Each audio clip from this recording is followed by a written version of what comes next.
오늘은 복음을 찾아서 시리즈 세 번째 시간입니다. 우리는 성경이 말하는 깨어진 세상과 그 속에서 넘어지고 실패할 수밖에 없는 우리의 모습을 함께 살펴보려고 합니다. 성경은 왜 우리가 예수님이라는 좋은 소식, 복음이 꼭 필요로 하는지를 분명하게 알려줍니다. 오늘 말씀을 통해서 우리의 상처와 부족함을 새롭게 하시고 회복하시는 예수님을 더 깊이 바라보며 예수님만을 의지하는 그런 은혜가 있기를 예수님의 이름으로 축복합니다. 여러분 혹시 이런 경험 해보신 적 있습니까?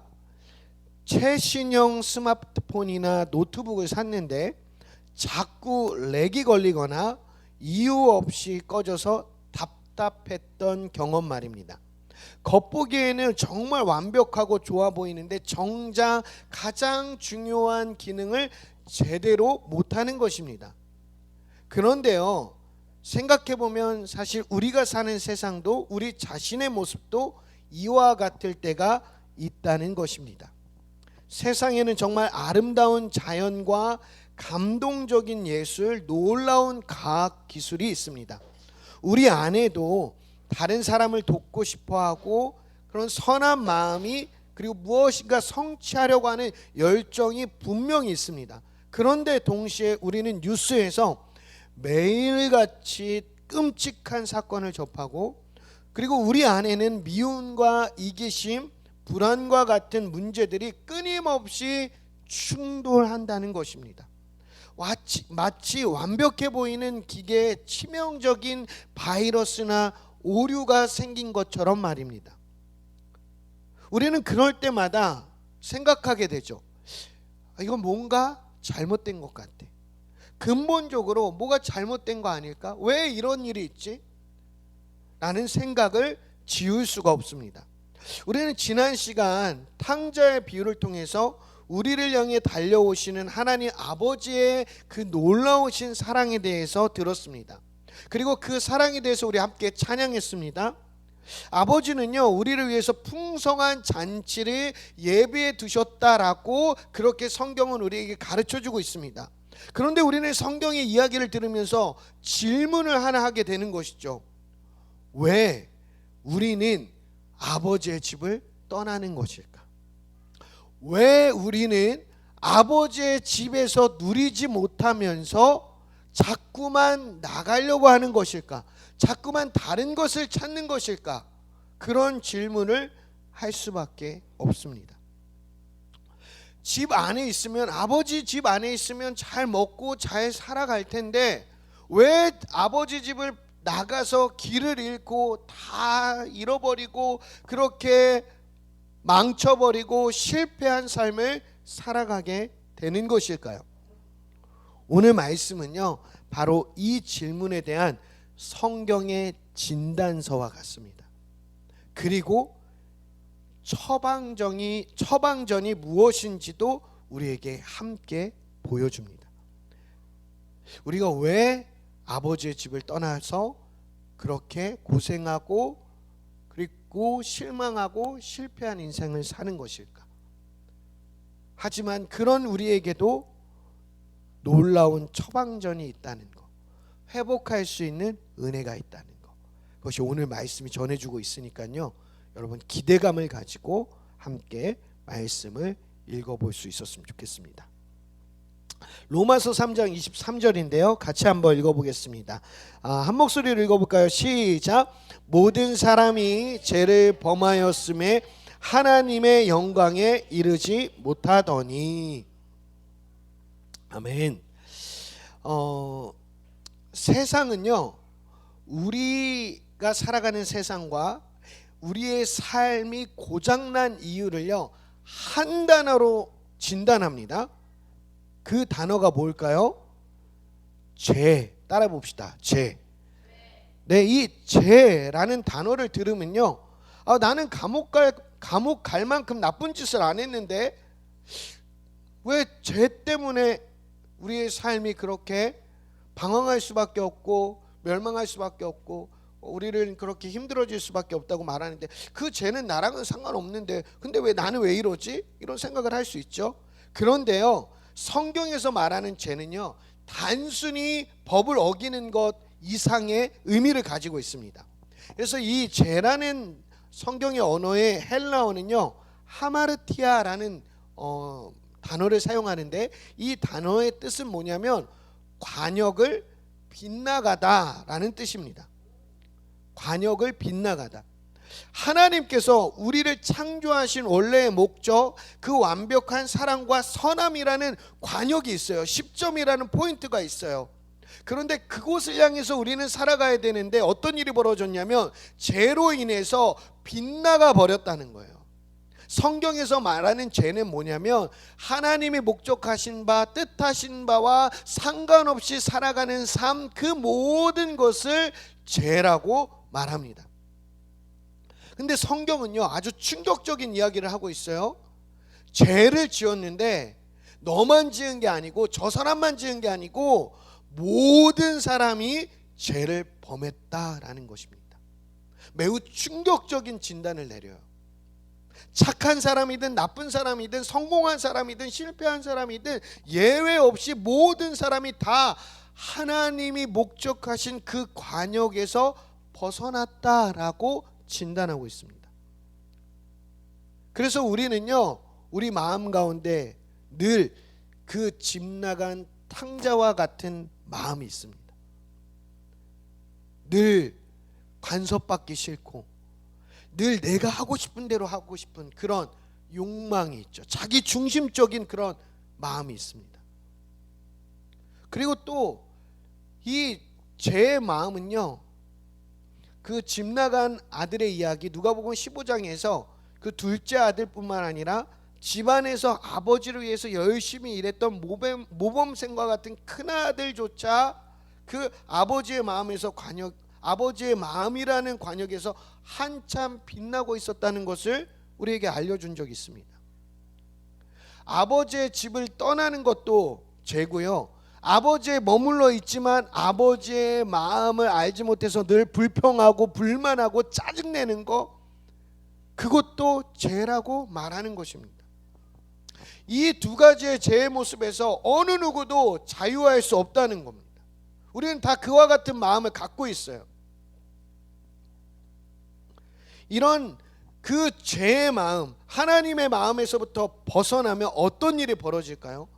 오늘 성경은요, 관역을 빗나간 결과가 무엇인지에 대해서 가르쳐 주는데요, 그 결과가 무엇이냐면 하나님의 영광에 이르지 못한다라고 말해줍니다. 이 하나님의 영광이라는 것은요, 즉 하나님의 완전한 선하심과 아름다운 뜻, 목적, 결과의 그 생명의 그 구원에 이르지 못한다는 것입니다. 하나님이 주시고자 하는 생명과 그 풍성함에는 스스로의 힘으로는 도달할 수 없게 되었다는 것입니다. 이것이 바로 우리가 길을 잃은 이유고요, 아버지의 집에 있어도 불평과 불만과 그런 허전함으로 만족함이 없는 상태로 살아가는 이유라고 할 수 있습니다. 우리의 인생이 GPS가 고장난 그런 자동차처럼 그렇게 헤매는 그런 상태가 되었다는 것이죠. 죄라는 바이러스로 인생의 GPS가 고장났는데 어떻게 행복이라는 목적지를 찾아갈 수 있겠습니까? 이 고장난 상태, 관역이 빗나간 상태를 그냥 내버려두면 어떻게 될까요? 로마서 6장 23절은요 아주 무서운 이야기를 우리에게 해주고 있어요. 죄의 삭은 사망이요. 네, 죄의 삭은 사망이라고 말합니다. 이 삭이라는 말은요, 우리가 일하고 당연히 받는 대가, 월급 같은 개념으로 생각하면 됩니다. 성경은요, 우리의 죄의 상태가 계속되면요 마지막에 어떠한 결과를 얻게 되냐면 사망이라고 말합니다. 근데 여기서 사망은요 단순히 숨이 먹는 그런 육체적 죽음만을 의미하지 않고요, 생명의 근원이신 하나님과의 단절을 의미합니다. 그러니까 영적인 죽음을 의미하죠. 그러니까 영적으로 죽어있는 사람의 특징은요, 공허하고 혼란하고 두려움과 불안함으로 가득합니다. 이런 상태가 바로 요한복음 10장에서 예수님이 말씀하신 도둑으로 벌어진 상태죠. 우리의 생명을 훔치고 친밀한 관계를 깨뜨리고 결국 영원한 단절로 멸망시키고 파괴시키는 거, 이것이 바로 죄의 끔찍한 결과이다 라고 말해주고 있습니다. 고장난 대로 그대로 살아가면 여러분은 그런 하나님이 우리에게 주시고자 하는 모든 은혜의 풍성한 그 생명을 누리지 못한 채 전혀 상관없이 살아갈 수밖에 없다라고 말해주고 있습니다. 그럼 우리의 인생은 너무나 비참하죠. 우리는 죽어가는 인생으로밖에 살 수 없기 때문입니다. 우리에게는 희망이 없는 것일까요?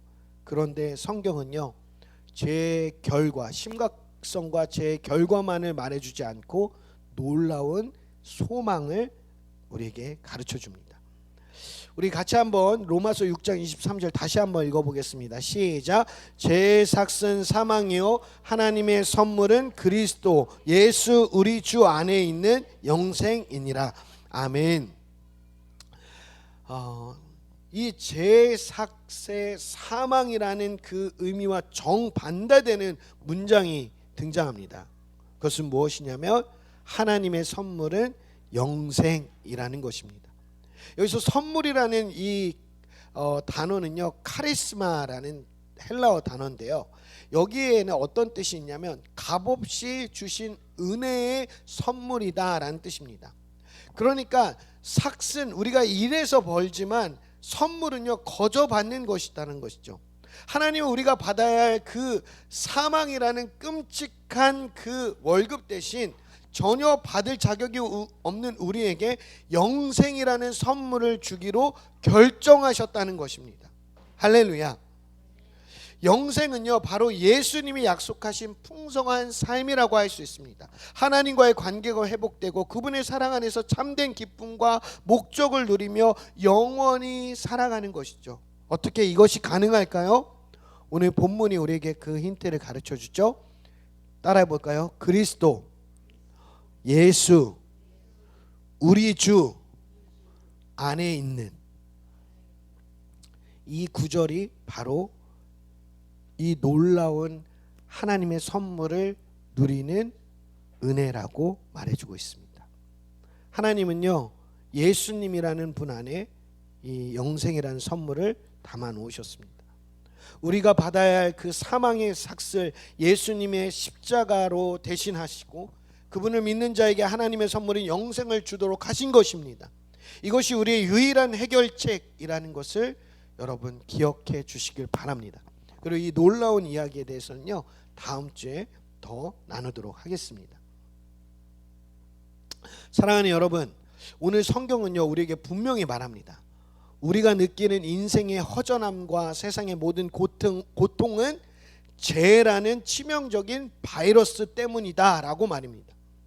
이 문제의 심각성을 깨닫지 못하면 우리는 계속해서 내 힘으로 문제를 해결해 보려고 하지만 더 깊은 절망에 빠지게 될 것입니다. 하지만 하나님은 이 고장난 우리를 포기하지 않으셨습니다. 우리를 위해 유일한 해결책, 유일한 백신을 준비해 주셨습니다. 그것이 바로 우리 주 예수 그리스도입니다. 이것이 바로 복음, 굿 뉴스라는 것을 여러분 기억해 주시길 바랍니다. 우리가 스스로를 구원할 수 없는 죄인이라는 나쁜 소식이 있지만 여기서 끝나지 않았습니다. 우리에겐 기쁜 소식이 있죠. 우리를 위해 하나님께서 모든 것을 다 하셨다는 것입니다. 탕자의 비유에 나오는 아버지가 아들의 빚이나 잘못을 묻지 않고 먼저 달려와 안아주셨던 것처럼 하나님은 오늘 예수 그리스도를 통해서 우리에게 아무 조건 없이 영생을 주시고 그 선물 가운데 풍성한 삶을 살아가도록 초대하고 계신다는 것을 오늘 우리는 잊지 말아야 할 것입니다. 말씀을 맺겠습니다. 이 시간 그 놀라운 하나님의 초대 가운데 응답해 보시길 바랍니다. 더 이상 내 힘으로 고장난 인생을 고쳐보려고 애쓰지 말고요, 모든 것을 새롭게 하시는 하나님의 선물을 받아보시길 바랍니다. 이 시간 우리 자신이 관역에 빗나간 화살 죄인임을 깨닫게 되기를 간절히 소망합니다. 왜냐하면요, 빗나간 화살은요 누군가를 다치게 할 뿐입니다. 고장난 자동차는요 끔찍한 사고를 일으킬 뿐입니다. 여러분의 인생이 누군가를 다치게 하고 누군가를 상처 입히게 하고 누군가를 속상하게 하는 그런 인생으로 살아가시겠습니까? 하나님 우리에게 어떠한 삶을 살기 원하시냐면요, 풍성한 삶, 생명을 전달하는 삶, 축복의 통로로 살기를 원하십니다. 그것이 하나님의 마음입니다. 그렇게 살아갈 수 있도록 우리를 고쳐주십니다. 우리의 연약함, 무지함, 고집스러움, 우리의 모든 실수와 죄의 결과를 대신 책임져 주시고 우리 가운데 전혀 다른 삶, 영원한 삶, 풍성한 삶을 선물로 주기를 원하신다는 것입니다. 예수님만이 저와 여러분을 고쳐주시고 풍성한 삶으로 인도해 주실 수 있습니다. 이 놀라운 복음의 초대에 응답하는 저와 여러분 되시길 축복합니다. 그리고 하나님의 놀라운 회복과 풍성한 은혜를 누리시는 복음의 사람들 되기를 간절히 소망합니다.